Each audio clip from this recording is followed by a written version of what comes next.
There comes a moment in life when your kindness starts to feel like a burden.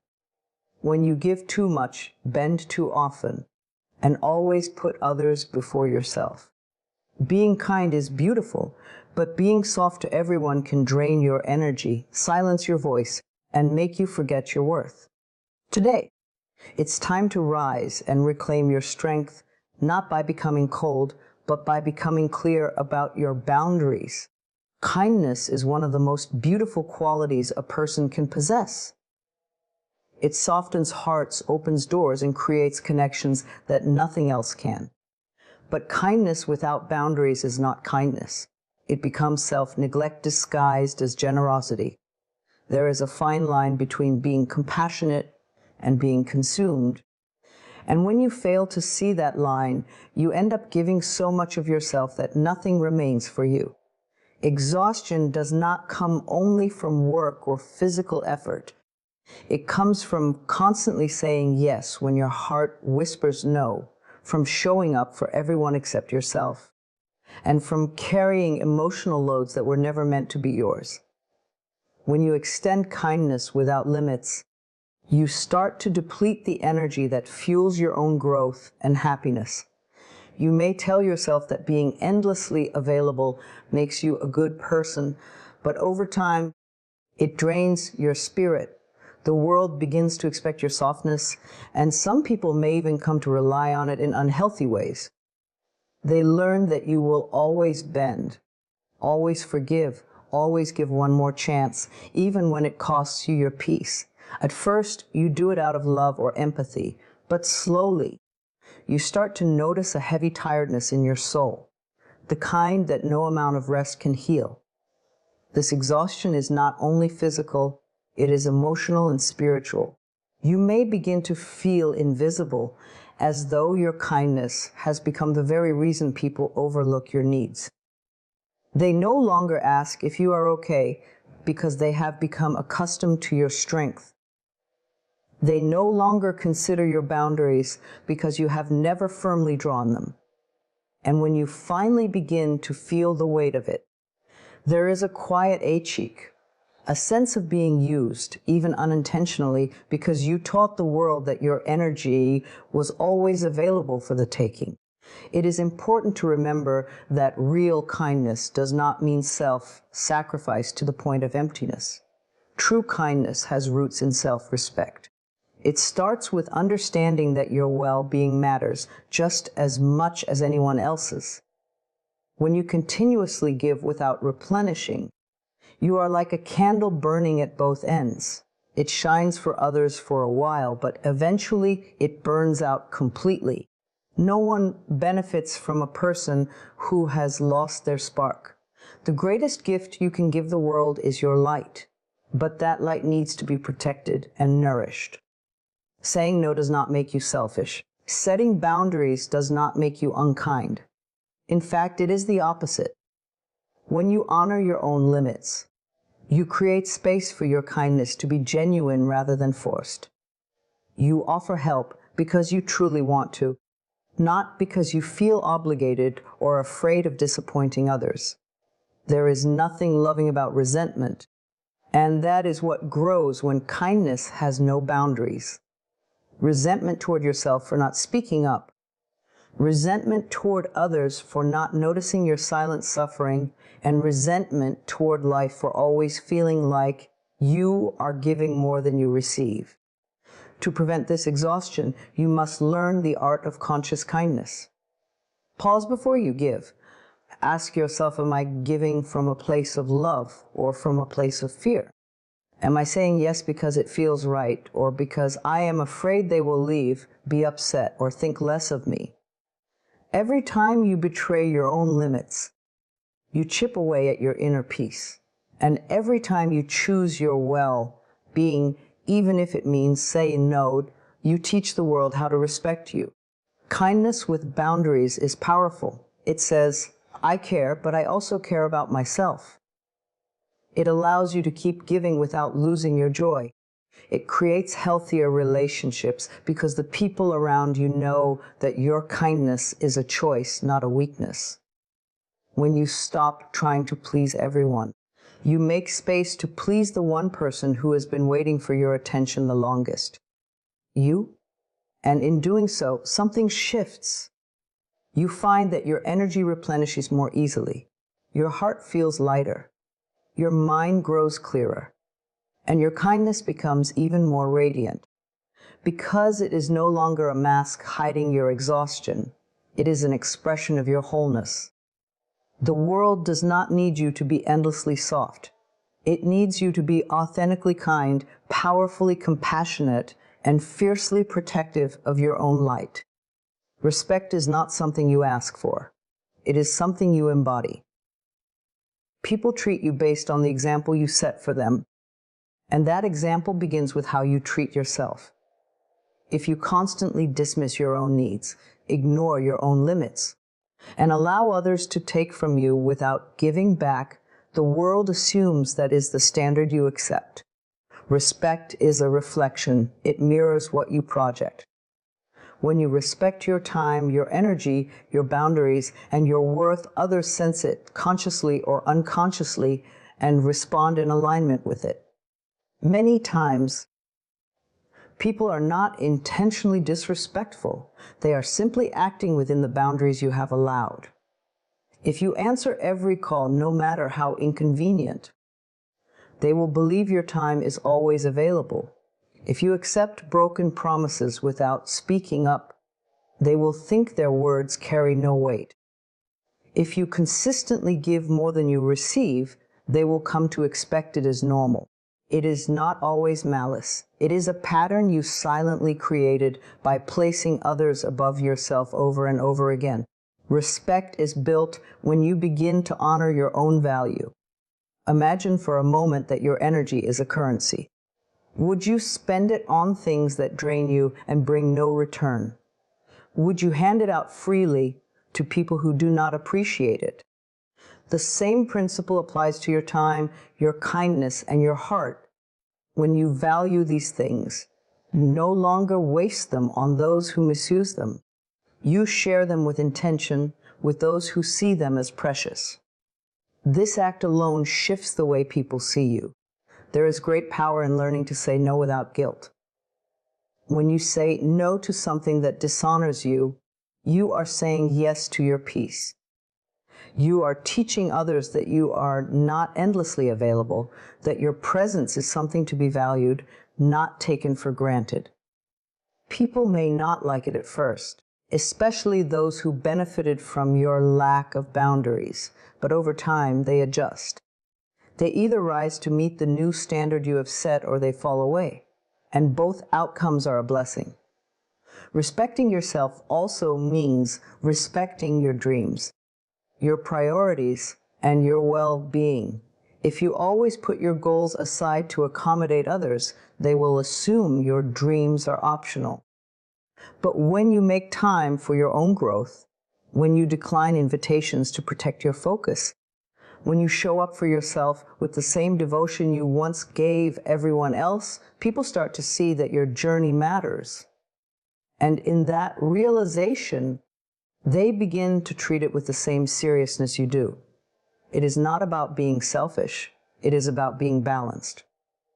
You can still be generous, loving, and kind while also being firm. In fact, the most respected people are not the ones who say yes to everything. They are the ones who know their worth and are unafraid to protect it. They do not explain endlessly why they cannot do something. They simply express their truth and stand by it. That quiet confidence is magnetic. It draws the right people toward you. People who value your boundaries instead of testing them. People who admire your strength rather than exploit your softness. Over time, this self-respect creates a ripple effect. You begin to attract different conversations, different relationships, and different opportunities. Your presence carries weight because people know you do not waste it. They approach you with more care, not because you demanded it, but because you modeled it. You become someone whose time feels meaningful, whose words carry power, and whose energy is rare. It starts with simple choices, answering when you want to, not when you feel forced, speaking up when something does not sit right with you, refusing to shrink your needs to make others comfortable. These small moments build a foundation of respect that cannot be shaken. Respect is never about control. It is about clarity. You teach the world how to treat you by showing them how you treat yourself. If you want others to value your presence, value it first. If you want them to honor your boundaries, honor them yourself. If you want them to respect your time, stop giving it to what does not nurture your soul. When you begin to live this way, life shifts. The wrong people will fall away because they can no longer feed off your endless giving. The right people will stay and match your energy, and you will no longer have to demand respect. It will flow to you naturally, because you have become the example of it. Softness is a gift, a natural expression of your humanity. It is your ability to empathize, to comfort, to nurture, and to connect deeply with others. It is what makes relationships meaningful and your presence warm.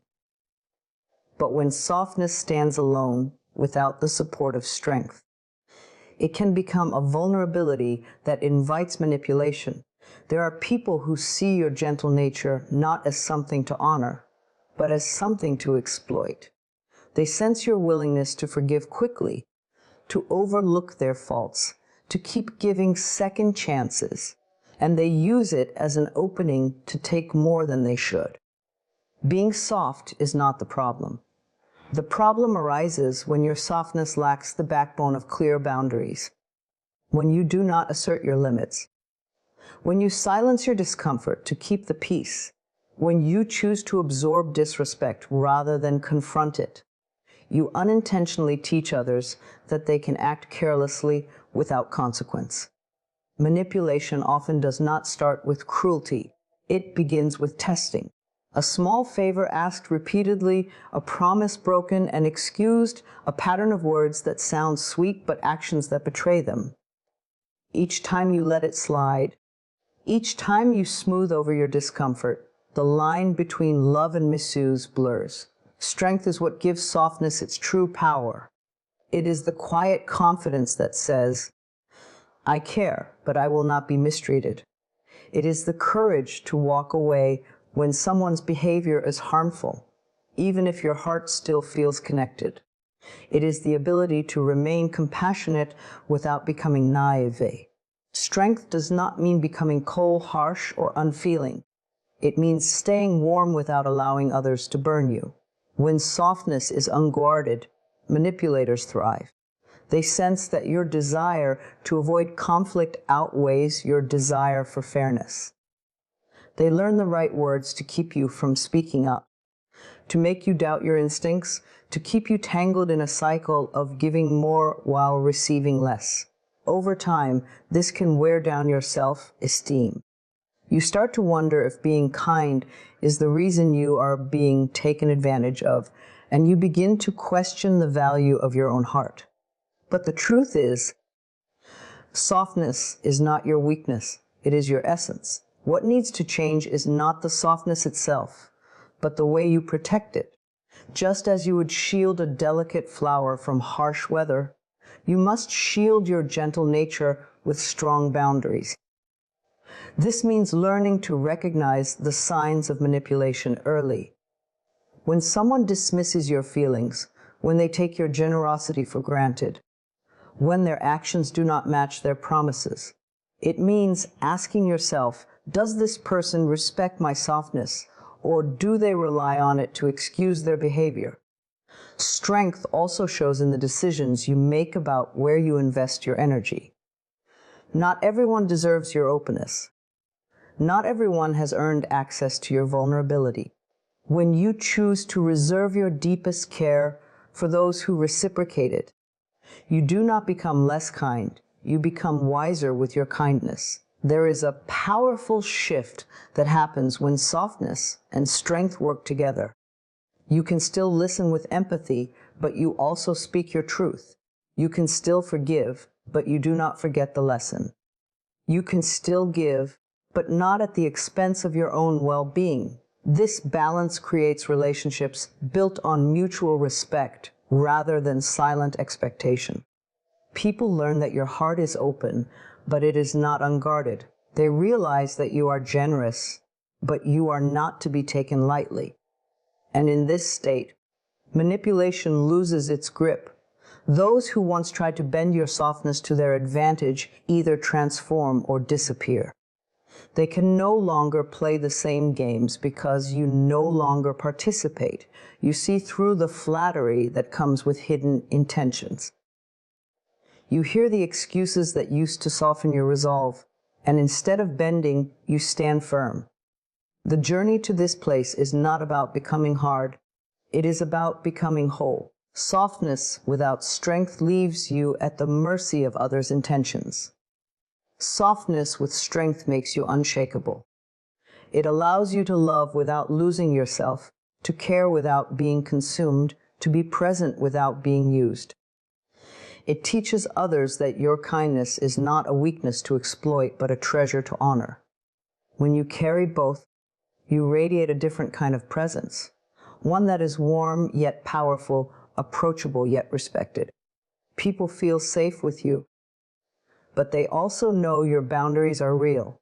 And that is the kind of softness that changes not only how the world treats you, but how you see yourself. There is a quiet pressure many people carry, the belief that they must keep everyone around them happy. They stretch themselves thin trying to fix every mood, smooth every conflict, and carry the emotional weight of those they love. At first, it may feel noble. It feels like love, like being a good partner, friend, child, or sibling. But over time, that burden becomes heavy because it is built on a truth most of us struggle to accept. You are not responsible for everyone's happiness. Every individual is the author of their own emotional state, just as you are responsible for your thoughts, your reactions, and your choices, so are others for theirs.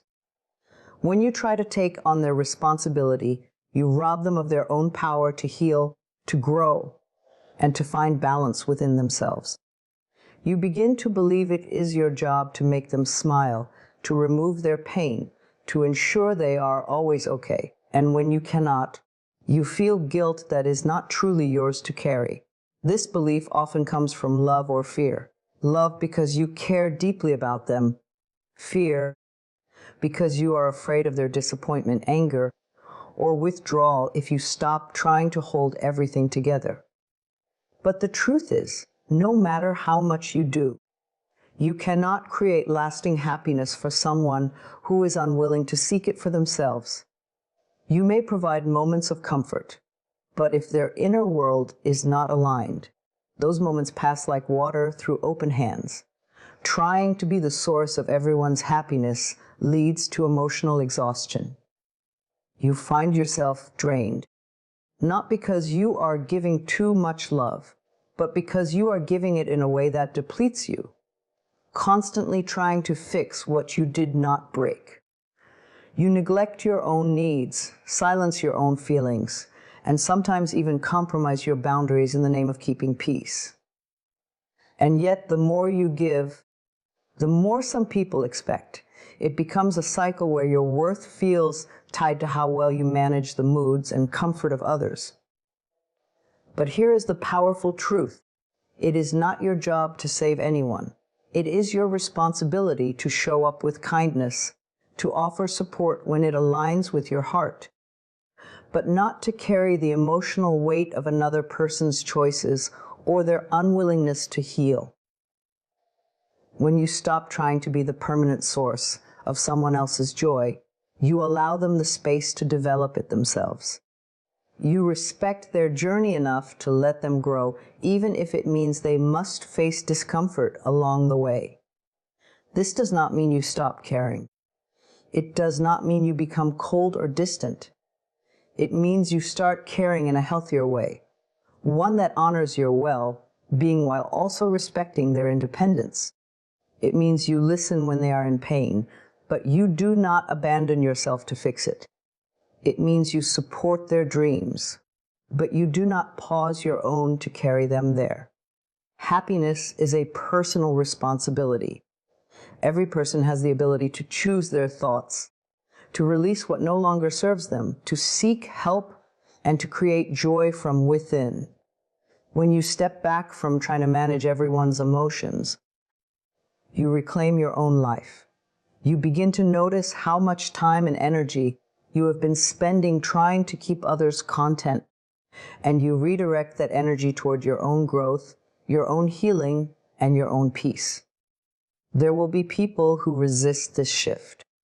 They may accuse you of being selfish, distant, or uncaring. But remember, people who truly love you want to see you whole, not worn out from carrying what is not yours. The ones who resist are often those who benefited from your constant giving without realizing the cost it had on you. Standing firm in this truth is an act of self-respect. The most powerful gift you can give anyone is not your endless sacrifice, but your example.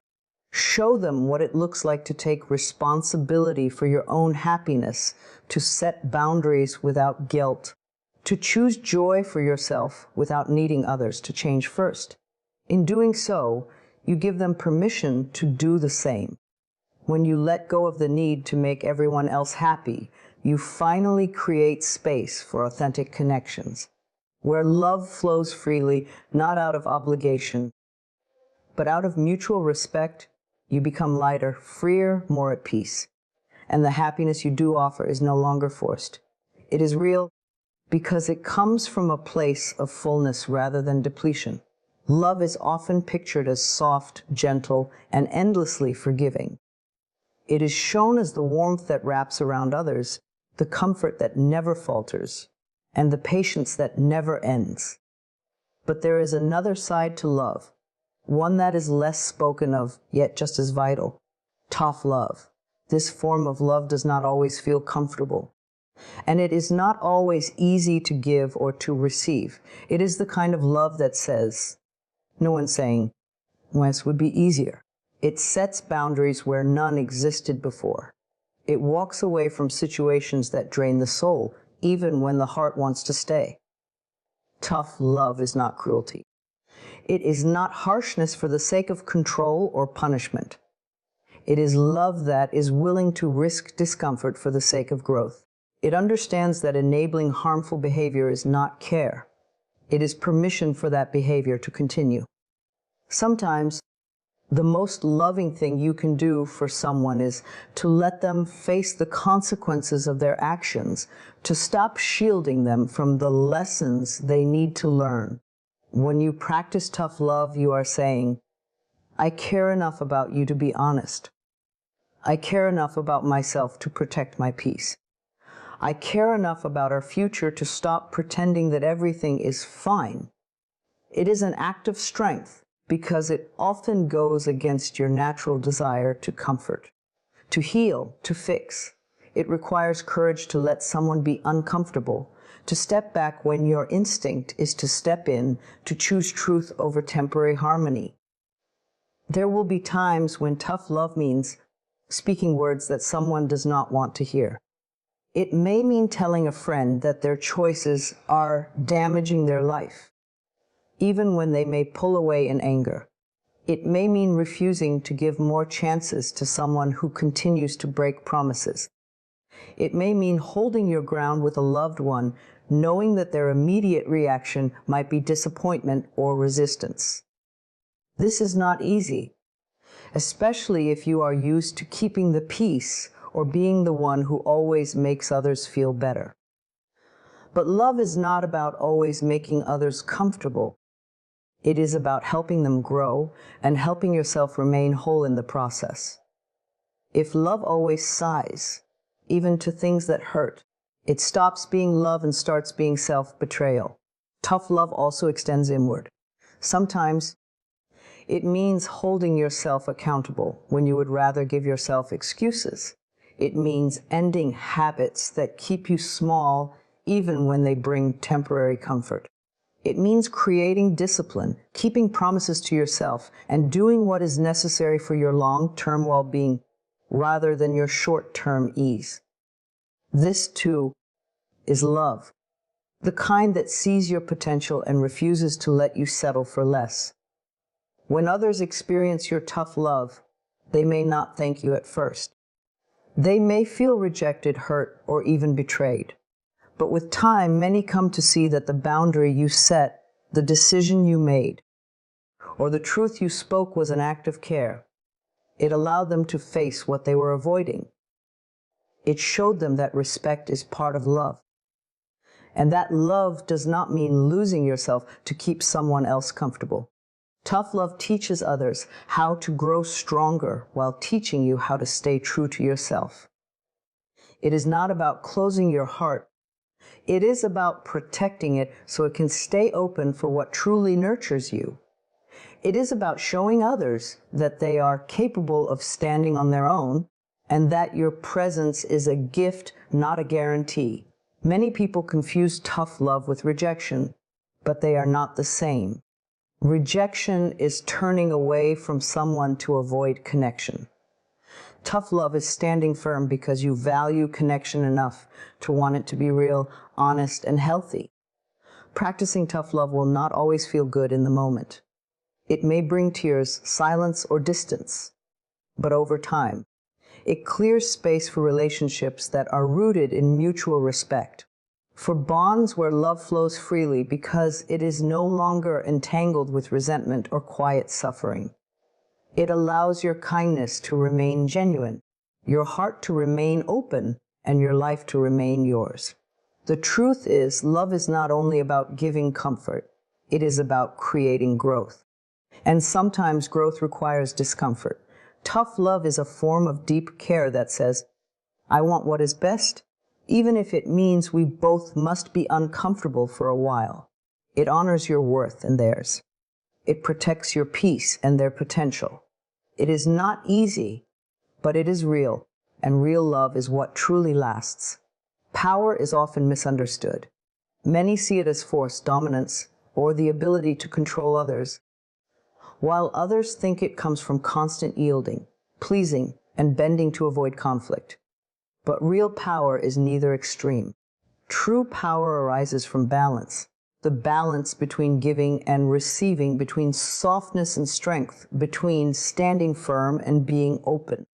It is the harmony that allows you to move through life without being easily swayed by others, yet without closing your heart to them. When you live out of balance, you either give too much of yourself or hold back too much of yourself. If you give endlessly without regard for your own needs, you drain your energy and create relationships built on uneven ground. People come to expect your yes, your forgiveness, your availability, and they stop appreciating it because it feels automatic. On the other hand, if you close yourself off completely, protecting yourself so much that you never let anyone close, you miss out on the connection and intimacy that make life meaningful. Balance is the middle ground where your kindness is genuine but not naive, where your boundaries are clear but not walls. Power and balance means you know when to say yes and when to say no, and you do so without guilt. It is the quiet strength of someone who does not need to explain their worth or prove their value to anyone. You offer your time when it aligns with your priorities, and you withdraw it when it starts to harm your peace. You listen to others, but you also listen to yourself. This balance creates a presence that people respect because they see you as kind, yet they also know you are not to be taken for granted. Many people struggle to find this balance because they have been taught that love means always sacrificing, or that strength means never bending. Neither is true. Love without self-respect becomes dependency, and strength without openness becomes isolation. Balance is what allows you to have both, to love deeply and still remain whole, to be open but not exposed, to forgive without becoming a door for repeated harm. Achieving this balance requires awareness. It asks you to notice where in your life you are overextending, saying yes out of fear rather than choice, or staying silent when your heart needs to speak. It also asks you to notice where you may have built too many barriers, where your fear of being hurt has turned into avoidance of connection. Power grows when you begin to make conscious choices rather than automatic reactions. Balance is not a static state, it is a practice. Some days you will give more. Some days you will need more. Power comes from allowing this flow without losing your center. Think of it as a dancer. There are moments to lean in and moments to step back, moments to hold space for others, and moments to protect your own space fiercely. This kind of power feels different. It is not loud or forceful, but calm and steady.